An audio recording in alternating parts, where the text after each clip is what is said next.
and I was in, I forget, Macy's or one of them stores. I was looking for some dress shirts for FAMU, and a group of young black kids started running through the mall. I don't know if they stole something. I don't know what happened. And the police chased them down. They ended up catching them.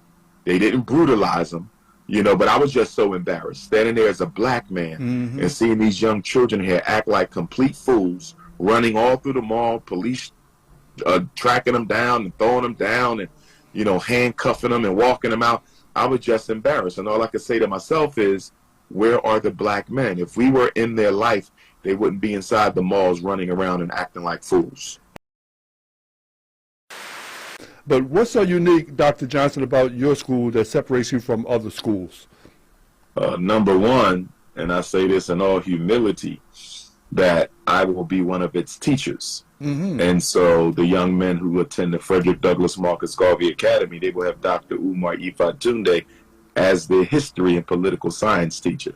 So in my opinion, that by itself is a benefit above and beyond what a lot of our young men get at a lot of these schools where they're being instructed by people who don't care about them or people who may look like them but may not have the African consciousness to really help prepare them for the world that they're going to enter. But in addition to that, because we are an independent school, we're going to be grounded in traditional African spirituality. So they don't have to practice traditional African spirituality, but they must learn and master and understand the science of it, particularly from a Yoruba spiritual collective. And beyond that, with our curriculum, we're going to be focusing on agricultural and agronomical science. In fact, I met many of the agricultural students at FAMU while I was in Tallahassee last week, and some of those students are very interested in helping us create and solidify our agricultural science curriculum.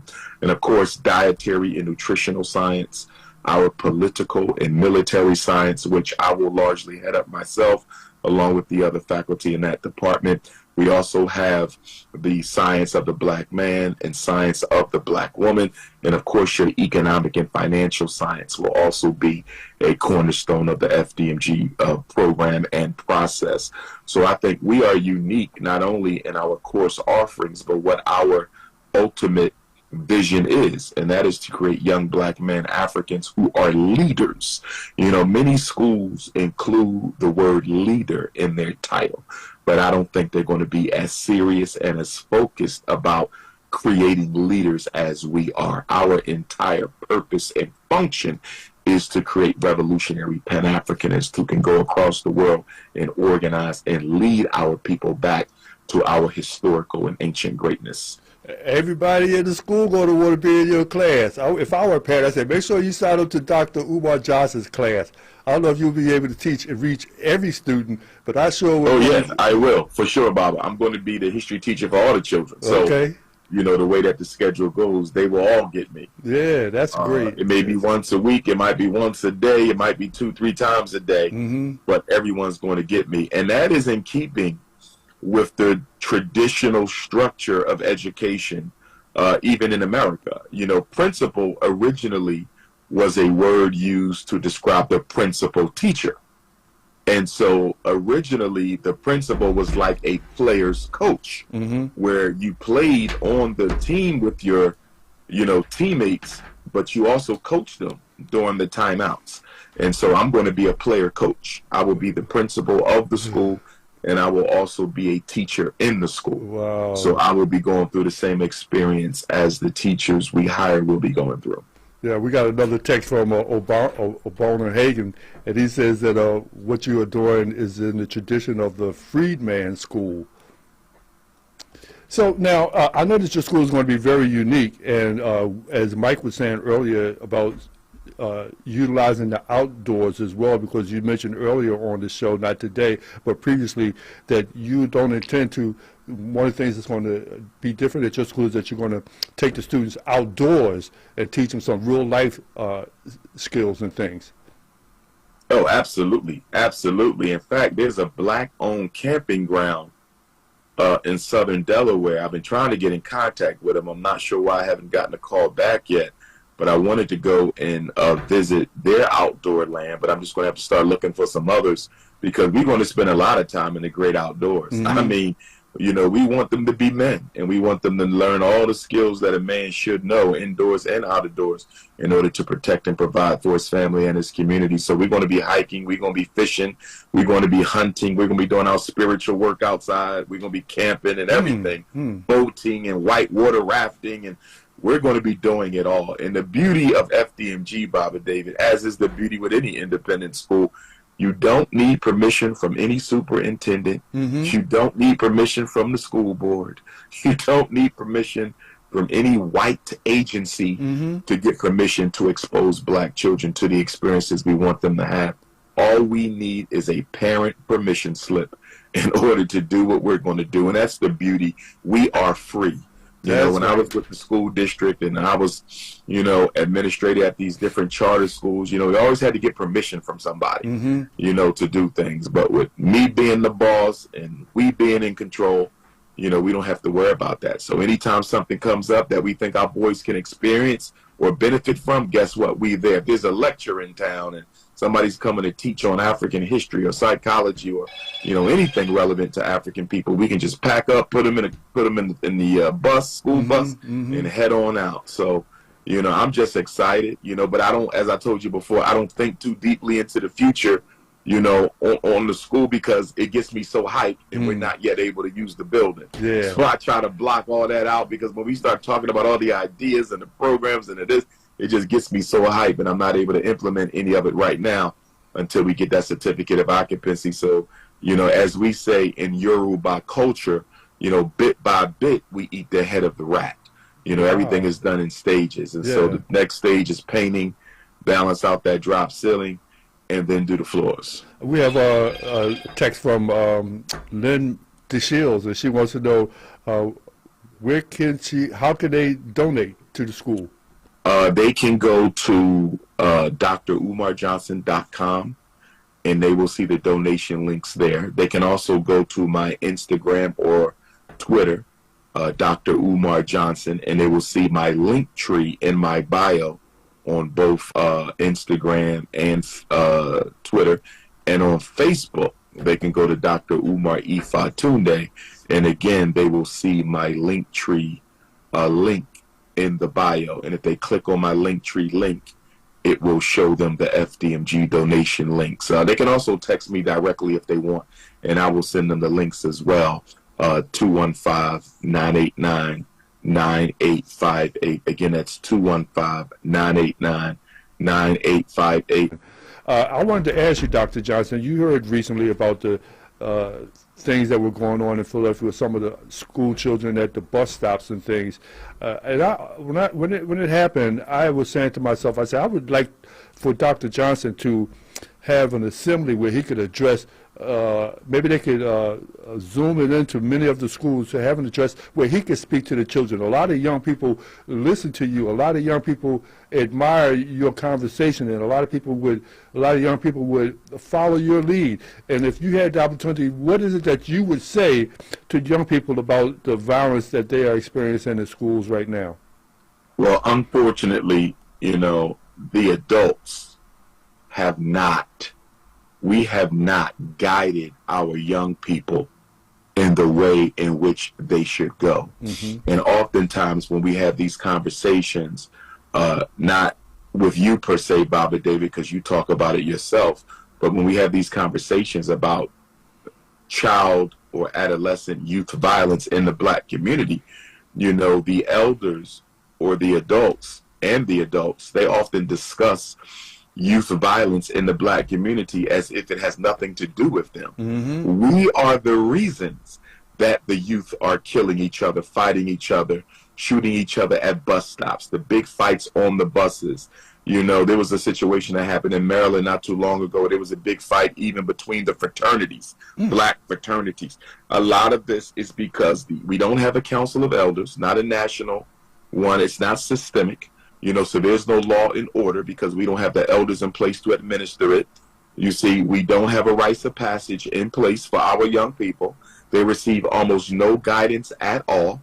Social media has been a curse in the life of young black children because they're being raised by social media where they're being exposed to any and everything without any filter at all.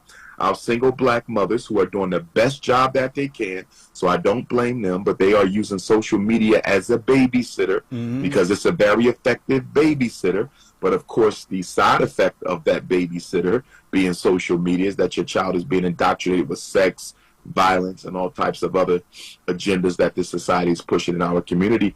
And simply put, the children are dysfunctional because the adults are not guiding them. We are the reason they are doing exactly what they're doing. And this is not going to stop on its own.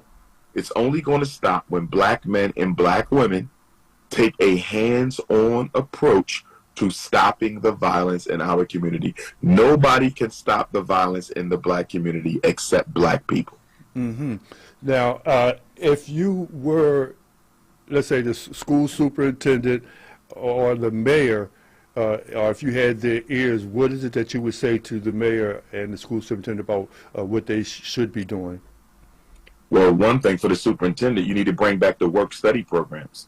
You need to bring back the work-study programs where children after school went and they worked at a job where they got meaningful experience, you know, in the labor market. You know, they got to see what it means to be responsible, what it means to have a job, what it means to report to work. And as someone who was part of a youth employment summer program here in the city of Philadelphia, that I actually later managed and facilitated myself, nothing helped me stay more focused in college, Baba David, than working at a job that I did not like. I remember I used to work at Athlete's Foot sneaker store in Cheltenham Mall. I worked at Athlete's Foot, and the owner was a racist. I mean, he was a devout racist, extremely anti-black. And that experience that summer was so uncomfortable. I might have been there 2 summers, but that experience was so uncomfortable that it helped motivate me to complete my studies at Millersville University in Pennsylvania. So there's just so many positive things that can come out of our children having an employment opportunity, which the school districts used to guarantee, and they stopped. Keep something in mind, Baba David, all these flash mobs that are taking place with our young people, they flash mobbing after school, they flash mobbing on the weekend. They would not be flash mobbing if they had a job that they could work and earn some decent pay through. An idle mind is the devil's workshop. Our children are bored. They have nothing to do. The city isn't trying to give them anything. The black church isn't trying to give them anything. The community-based organizations aren't giving them anything. So they are literally creating their own opportunity, and they're causing a lot of havoc. And I'm very concerned for the safety of our young people, Baba David. This summer, when school gets out, there's going to be even more of that flash mobbing. And I'm just afraid that these police are going to end up hurting one of our children. And that's why I hope we step in and do something about it sooner rather than later. I was in the Cherry Hill Mall about 2 weeks ago, Bobby David, Cherry Hill, New Jersey. And I was in, I forget, Macy's or one of them stores. I was looking for some dress shirts for FAMU. And a group of young black kids started running through the mall. I don't know if they stole something. I don't know what happened. And the police chased them down. They ended up catching them. They didn't brutalize them. You know, but I was just so embarrassed standing there as a black man and seeing these young children here act like complete fools, running all through the mall, police tracking them down and throwing them down and, you know, handcuffing them and walking them out. I was just embarrassed. And all I could say to myself is, where are the black men? If we were in their life, they wouldn't be inside the malls running around and acting like fools. And what you say is that they are bored, and a lot of times out of the boredom, they will follow the drama just to see what is exciting going on. Yes. They don't necessarily want to participate in any destruction, but they just want to see what's going on. And then, as you mentioned, when the police start chasing, everybody just runs. And then the police could run up on somebody that had nothing to do with nothing. They were just out there being nosy, but they get caught up in the drama. Yes, and I'm like, we are literally walking into the trap. I mean, here you are. Young black children with the stereotypes that are placed upon you, and you're coming into a white shopping mall where nearly every store is owned by white people, and you're in here acting a fool. You're trying to steal, and it just so happened that those police, and they may have been mall security, because they actually had the plastic ties around their wrists rather than handcuffs, if memory serves me correctly. But all I said to myself, Bobby, David, what if these were those nasty, racist street cops? If these were those nasty, racist street cops, this situation could have turned very nasty very quickly. And it was about 50 kids, Bobby David. It wasn't a few of them. Right. It was like 50 Just of them. being nosy. What the hell? And it was about 8 o'clock at night. It was almost time for the malls to close. And I'm like, what are y'all doing in the mall? This many of you. They get on social media and say, let's meet up at the Cherry Hill Mall. I think that's what they're doing, because I don't see how they coordinated that many youth to be in the same place. And it's a shame. And it's only going to get worse. It's going to get worse. And I don't like thinking about what can happen if this doesn't slow down, especially during the summer. All right, well, listen, we got to take a break. And when we come back, we're going to continue the conversation here in the studio with Dr. Umar Johnson, talking about the progress going on at the Frederick Douglass Marcus Garvey Academy, as well as other things going on in our society, in the black world.